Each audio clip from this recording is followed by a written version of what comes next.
So 2024, there were many releases. A lot of them good. A lot of them good actually because of improvements. We're moving forward. Mobile gaming is healing, right? So there were a lot of good releases. Of course, there were some bad releases which we're going to come on to later. But I feel like we should highlight the good ones, like Zenless of Zero came from Hoyoverse, the makers of Genshin Impact, Honkai Star Rail, Honkai Impact, and believe it or not, it was actually really good.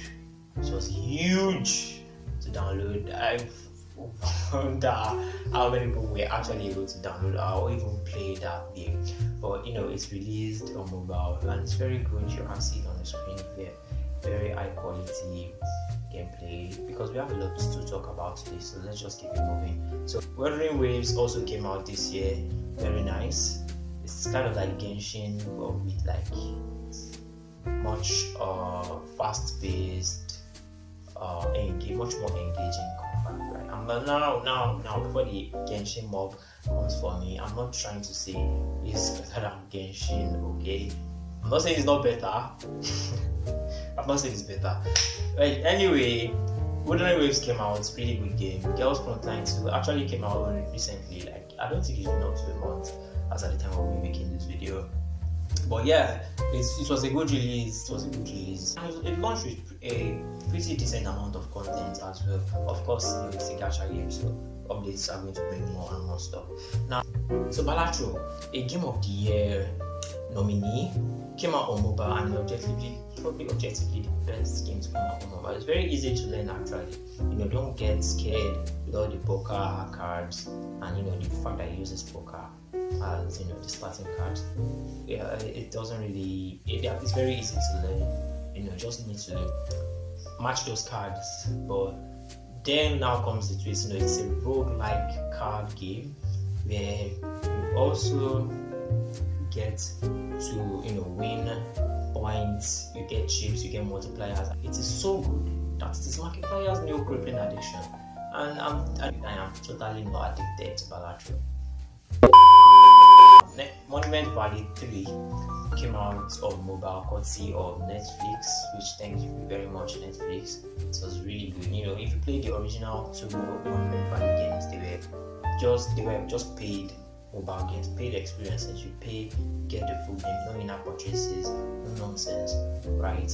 So Monument Valley 3 is pretty much a continuation of the first two games and a worthy sequel at that. Every good thing that were in the previous two games are in there, and nothing removed. Just a shinier, polished, smoother gameplay, and some more puzzles, some more of the good stuff that were already in the first two games, right?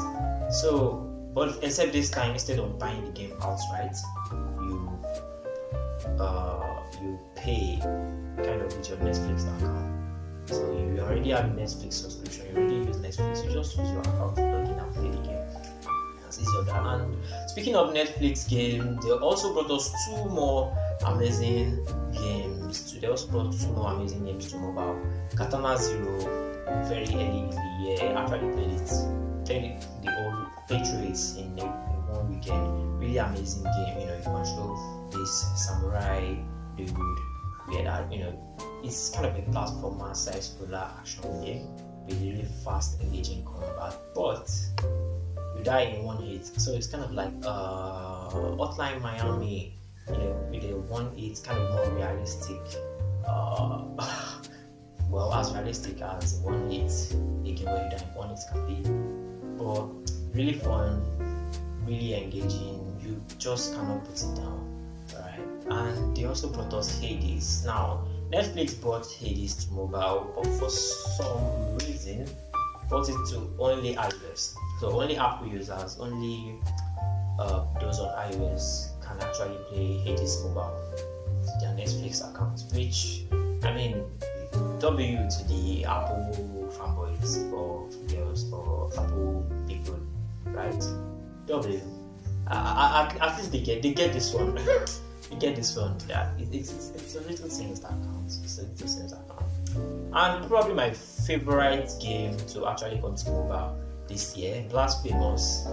got an official port to mobile in 2024. Also a really good game. All of these games I've been mentioning since, if you have not tried them, you should, or maybe at the very least just have them around your wish list, because they are very good and you would enjoy playing them. And speaking of which, Play the Girls, my favorite people in the mobile gaming sphere, they are always bringing in some of their best games to mobile. They brought us Dead Cells, they brought us Score.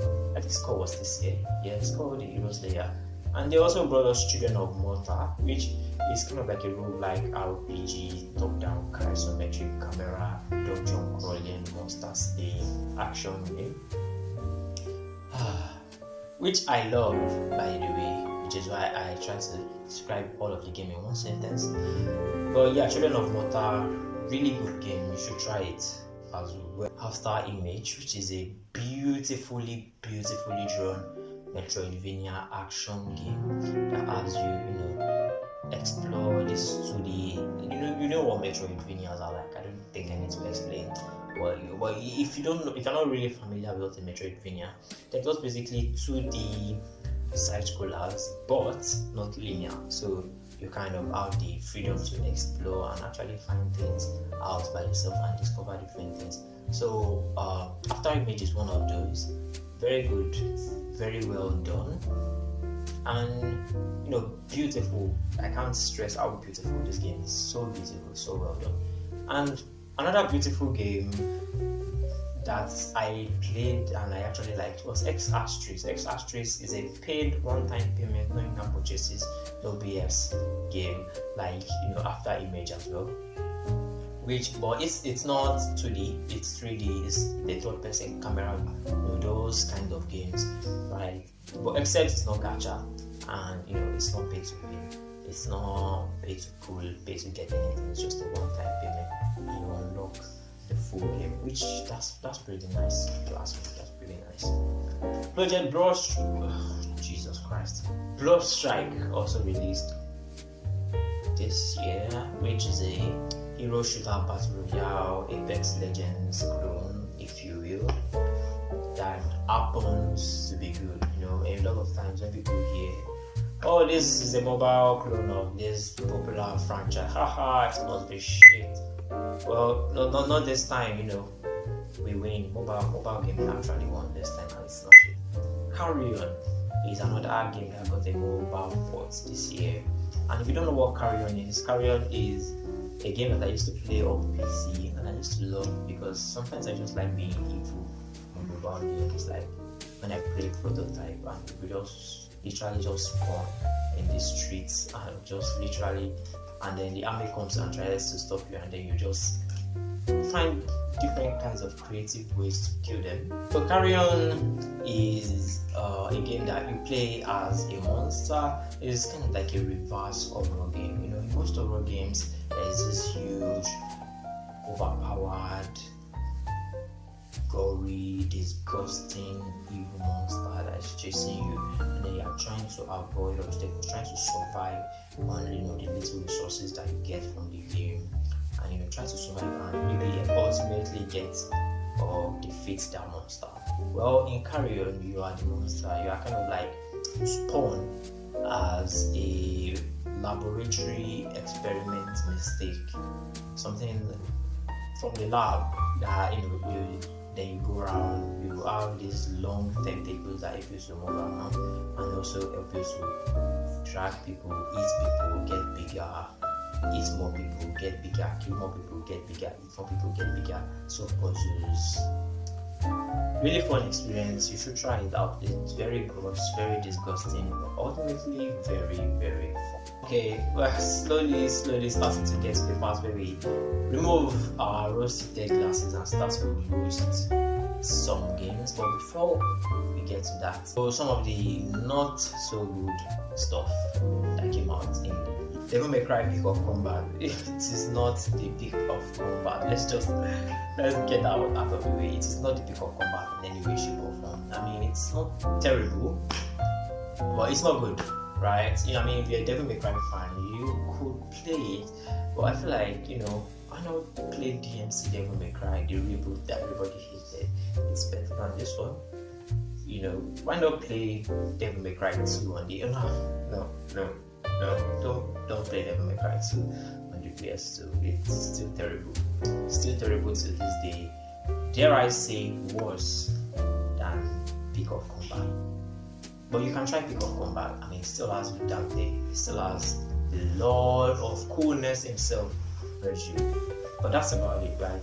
The characters are well done. But yeah, the combat is not bad. But every other thing that just surrounds the game is just so. So Leveling Arise, also another popular IP game, came out on mobile. It's not bad actually, but it's not good too. It's not good. It's not good. It's kind of boring. I think that's it. It's just boring. Kind of after like the first 3 hours of playing, right? You kind of just lose interest, and then it just falls back into the same cycle. And you can come at me and say, oh, but most gacha games, everything almost always come back to the same cycle. Like remember how in Nikkei, what you do is just you log in, you do interception, you do simulation run, you do some campaign, then you complete your dailies and you go out. Almost every game you complete dailies and you go, and you'll be right. You'll be right. But in most of all those other games, doing those stuff are actually fun. Unlike in Solo Leveling Arise, which is not, so it's boring, but you can still play it. I mean, at the end of the day, it's a free game, so I guess there are 5 hours of fun where you should do nothing for. So that's a win, isn't it? Yeah, that's a win in my book. Alright, now we move to the terribly shit games that came out this year. The bad, we've done the good, the wonderful, the spectacular, the Game of the Year nominee, and now we come to the shit games. The first one on this list is One Punch Man World. I don't need to say more, honestly. Came out earlier in the year and it's been shut on by everybody and anybody. A lot of people have said a lot of bad things about this game. You know what? I'm going to be the first person to come out and say all of the bad things that were said about this game were 100% true. Fuck this game. Fuck One Punch Man World. It's almost like it's so predictable. A game comes out of a popular IP and you almost guarantee it's going to be trash. Like, why does that happen to us? One Punch Man World, do not play it. I do not recommend. And the one that pisses me off, actually pissed me off so much, I recorded a video about it just to come on here and show my displeasure. But I was ultimately I didn't have the chance to edit and actually get it on the platform because I'm a student. Surprise, surprise. I'm a student and was not ultimately able to get that video out. But Age of Empires Mobile it kind of just shows you the problem with mobile gaming as a platform, right? Age of Empires was announced like almost 2 years before now, and too much hype has been around, and then it comes out and it's literally nothing like any of the Age of Empires game that has ever been. It's barely Age of Empires. It just comes out, it just wants to sell with the Age of Empires name. That's it. And it's annoyed me so much. Like, this is Rise of Kingdoms. This is Rise of Kingdoms with some sprinkle of Age of Empire element. Some big Chinese company bought the IP and they're like, we're going to make some money off of this. And you know what they did? Only that's why I hate this platform, this mobile gaming platform. We kind of encourage this bad behavior. Age of Empires Mobile, we're all excited. It comes out, it's nothing like Age of Empires. We should have just go, so shit, nobody's spending no money on this, but you ain't spending money on this shit. We're not buying this shit, we're not playing this shit. And everybody moves on with their life. And that big Chinese company learns their lesson. But no, we go ahead and spend lots and lots of money on it. Like the game could probably even sell more or make for them more money than all the previous Age of Empire games that were actually good. Mobile gaming. These are the issues. there are the issues. Age of Empire, I don't know if you are just a normal mobile gamer, casual gamer, just looking for a kingdom building simulator. I mean, there are better games.